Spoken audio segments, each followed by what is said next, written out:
Welcome back to another episode of Gideon's Opinions, and today we carry on with a series on configuration management databases. The purpose of today's session would be to say, well, but how do we set it up? What do we do before we really want to start? What are the things that we have to consider? And what are the things that we need to collect, the data that we need to collect, information that we need to collect before we start implementing the configuration management database? Now, the first space where we are going to start is we're going to start at the people because people have to make this thing work. And by that, we're talking about the implementation team, but we're also talking about the guys on the ground who will be running the configuration management database. Now, when we're talking about the people who would be running with a configuration management database, that means it will be the people who will be operationally handling the configuration management database over a period of time, maintaining it, ensuring that the data is good and that everything is happening. Now, I have unfortunately over the years noticed that there's a tendency within organizations to put junior people into the configuration management database space and uh, for whatever reason, maybe because they think that it's boring work or something like that. But this configuration management database can be really, really quite exciting. And having the knowledge and having the understanding of what goes in there is really, really important. So it's not just a matter of managing data. It's also a matter of understanding the data which is being brought into that system. So you actually want somebody reasonably senior to be able to manage the configuration management database and to who has an understanding of the infrastructure of the company that goes into the configuration management database, and it also has the capability and the skills in order to be able to understand what needs to happen in order to be able to onboard that data. So it's not a junior role. Being the configuration manager within an organization is definitely not a junior role.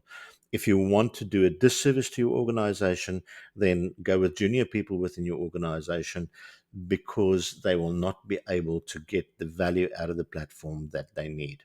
So that is really important from a operational perspective. Now that same team who will work on the configuration management operationally also needs to be very closely involved in the implementation of the configuration management database. Now, that implies quite a few things because different platforms work in different ways. It means that different skill sets are needed in order to be able to address the various platforms that are needed. If you're running on ServiceNow, it means that you want somebody who's skilled in ServiceNow, or at least has been trained and has the capability to understand integrations and other stuff like that. It is really understandable if, from an organizational perspective, you don't have people who understand ServiceNow, especially when it's a new implementation. And there are uh, many ServiceNow skilled people out there, but there's not necessarily many people who actually understand how the configuration management database fits together. But it's not just about how it fits together, but also understands the technologies that make the configuration management database possible. And that would be, for instance, your integrations. It would be understanding of infrastructure, key understanding of infrastructure.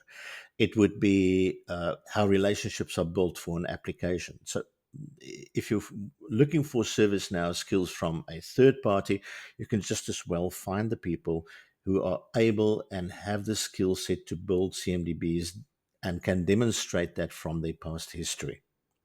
So that is really important. There's many organizations who have implemented IT service management. There's not many people out there who have built really good and solid configuration management databases that needs the minimum of maintenance in order to be able to keep it alive. Now, it's obviously not only your internal team who will be building and configuring and maintaining the configuration management database who's important to speak to. When you start engagement within your organization, one of the really important things for configuration management database building is to engage actively, proactively with your security team, because security teams can very easily destroy the assumptions that you make about how you want to build a configuration management database. And there's so many war stories about configuration teams or security teams saying, well, you're not allowed to use that protocol. You're not allowed to do this. We have in our cloud environment, we have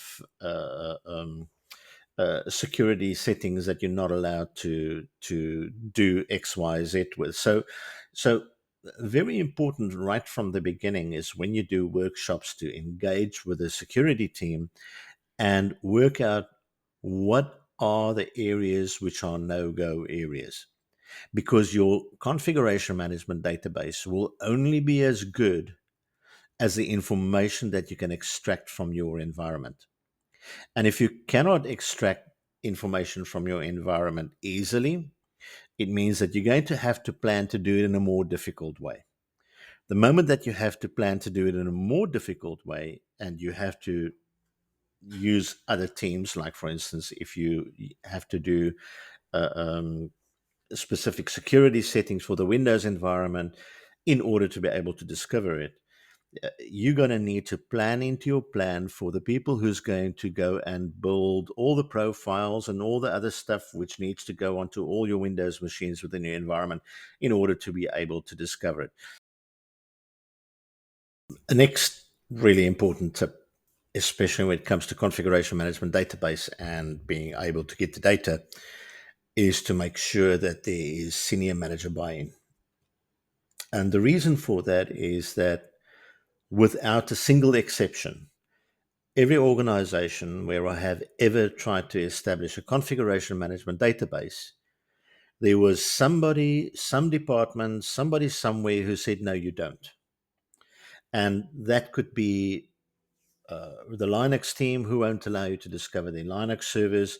It could be somebody in the cloud team who won't allow you to go and discover the cloud resources. It could be somebody who won't give you specific information that you need in order to be able to access the network or to get network information. Or it could, of course, be the security team as well. To a large degree, that is understandable. And the reason is that, first of all, these guys all have their own jobs and they have their own thing. And if you come in and you say, well, look, we need to be able to execute the following commands on your system, uh, they would, in principle, be reluctant or slow in order to be able to give you that information, as you would also be disturbing the operational rhythm. So there's quite a bit of negotiation that has to take place.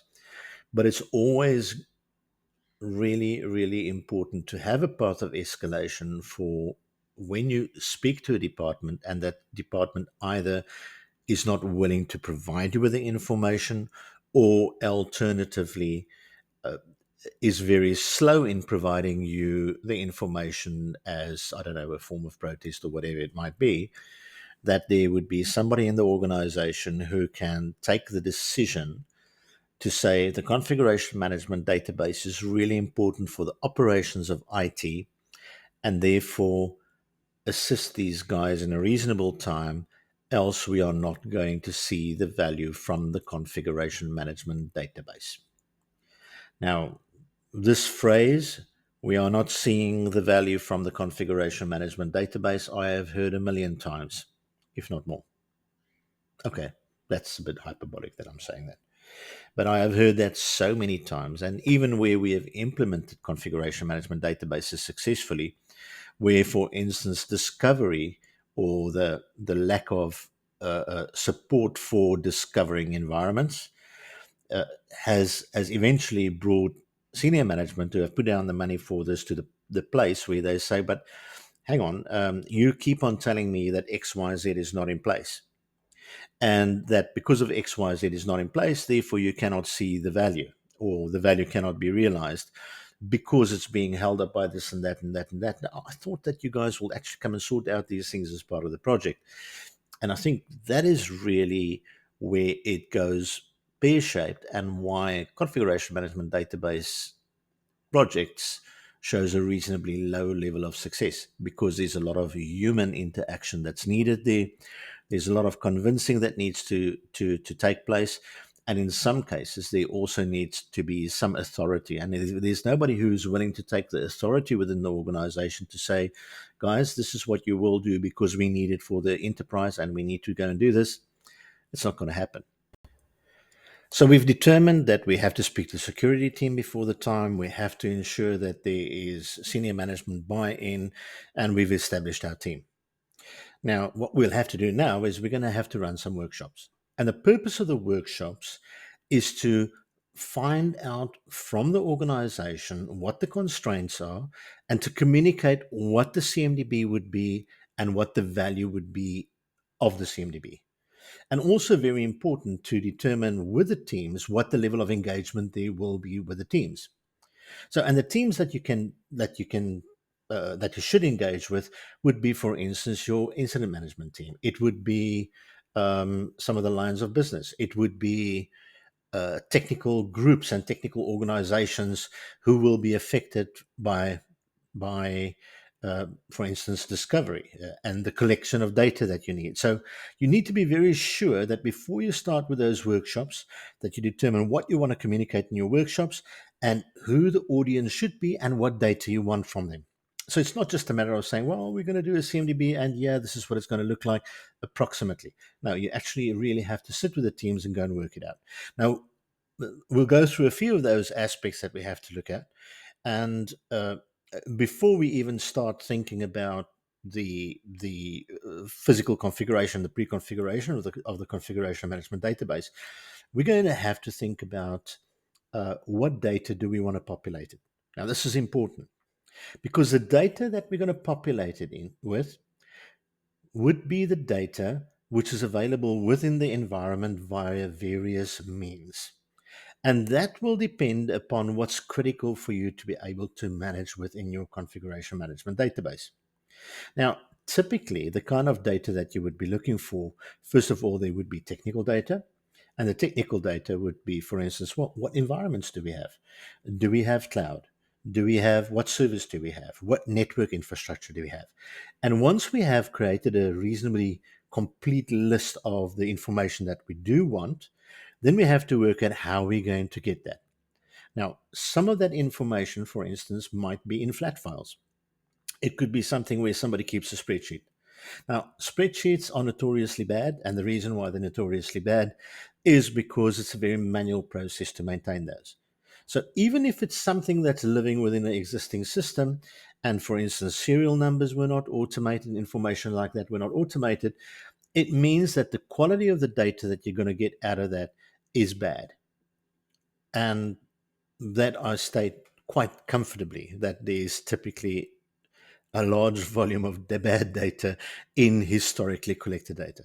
The same is if you want to export information from existing systems. So let's say, for instance, you want to move from one IT service management platform to another IT service management platform, and you had a configuration management database that was created on that platform. Be sure that the data in there is not going to be clean. And the reason why it's not going to be clean is because these things have a life. And as I mentioned before, the teams that are often used within these organizations are not necessarily the most senior people within the organization. And it can be a very rote kind of job that you are doing. So if the information is not well managed and is created manually, human error will come in. Now, in your ideal world, where you're building a new configuration management database, it means that you want to have as much automation as possible. And in order to be able to have that automation that you need for that, you need to consider the best automated sources, preferably not the best manual sources or preferably not manual sources. So that's where it becomes really fun. Now, you can import spreadsheets, but if you import spreadsheets, you have to be sure that you have the correct information that's useful. So you would start making a list and you would say, right, I have all these things. Let's say, for instance, printers. We have printers that we want to import because we have to manage them through the call center, because there will be people who's going to request printers and we want to measure the amount of pages that was used so that we can do bill back or charge back for the different departments. So that's just an example. Now, if that information is in good state, then it means that you would need a minimum of data. Now, you have to determine what that minimum of data is. When it comes to computers and stuff like that, that minimum data would typically be the kind of data that you need for resolution, that you need for understanding of the infrastructure. So let's say, for instance, we want to look at servers. I probably want to have the serial number of the server. I will probably want the amount of RAM that's in there. I probably want the operating system that's running on there. So that's for creating it manually. Manual leads to errors, but you can utilize that manual data in order to bring that information in. The second thing that you must consider, and this is my absolute something that I recommend highly, if you're using ServiceNow, utilize ServiceNow's discovery. And yes, it is complicated to get rights from different people within the organization, but it's self-maintaining. Once you have installed it and once you have set up the information, it will collect the information reliably and pass it into the right places within the system. That is absolutely a strong recommendation from me. Make sure that you use discovery, even though it might be tough in your environment to get past all the politics in order to be able to implement it. The second option is to utilize information from monitoring systems, like, for instance, your APM platform. Now, for many of these platforms, there are pretty good integrations, but those integrations are not perfect. And I think it's important to understand that sometimes the organizations that do monitoring think about the infrastructure in a different way than you want to think about it in your ServiceNow environment. And ServiceNow might think about this differently than that uh, person or that organization that built the integration thinks about it. So you must be sure that they speak the same language as what is being spoken inside ServiceNow. I spent a considerable time of part of my life fixing integrations, adding important data to the integrations, or discovering additional more important information from those. But ideally, I want more than one source. So if I am doing discovery and I have an APM tool, I can actually use the best data from both of them, which means that I also have to go and determine what's the priority of the data within the system. So if I'm saying uh, the the host names that we are getting from my APM is pretty good, but the host name that we are getting through discovery is actually the best because, let's say, for instance, I'm not using FQDNs, I'm just using the host name. Now, I might be getting the FQDN from in the standard import from the APM tool. Then I need to find ways of ensuring that that's there. And ServiceNow, from its side, provides really, really good tools in order to be able to ensure that those are there and that you don't end up with duplicates. Don't want to dive into that too much, but from a level of priority, I would say right at the top. If you want to discover your environment, start with ServiceNow Discovery. Then look at APM tools. Look at with good integrations already. Then after that, maybe look at additional sources where you can go and build manual integrations. Like, for instance, if you have a network database, which is a raw database, you could use JDBC in order to be able to connect to that, do the field mappings in your integration, pull that information across using JDBC, or you could use any one of the other mechanisms that's provided by ServiceNow to import that data, and make sure that you've got your field mappings correct. Because if you have your field mappings correct and you have the prioritization that goes through the reconciliation engine, you'll be good. And you're not going to end up with many duplicates. Last of all would be spreadsheets. If you want to do spreadsheets, be sure that you treat it like an integration. Don't just treat it like an import. And the reason for that being one of the most simple ways of introducing duplicates into your system, into ServiceNow's configuration management database, is to not push it through the reconciliation engine. But the reconciliation engine effectively allows you to get reasonably clean data. Then on the other side, once you have all this information, you also need to be able to normalize that information, which is a separate subject in its own right. but you don't want duplicates in there. You want to be sure that you have the correct fields being updated. So that's all planning that you need to do before the time. Once you start with the integrations, or once you start with that, you might find some anomalies that you want to be able to detect and that you want to address, for which ServiceNow also provides some tools which allows you to go and address that. But the key to a good, healthy configuration management database is to make sure that you're doing good imports and that you're doing good synchronizations, that you're doing good discovery, starting with whatever matches what ServiceNow does the best. And your last option, your absolute last option, should be to go and map import spreadsheets. Importing spreadsheets, it's great if you really understand the data structures. If you don't really understand the data structures, then you probably should not consider to bring in that data. Now, that's just the core data. Now, it becomes even more messy when you want to import the foundation data. And foundation data would be stuff like who's managing this specific device? Where is it located? What's the location of it? So this is not information that you can typically discover, which means in this case, you probably are reliant on a connection to some sort of database, or alternatively, you are dependent upon mappings in a spreadsheet, which, as we just discussed, is the worst possible way to try to do it.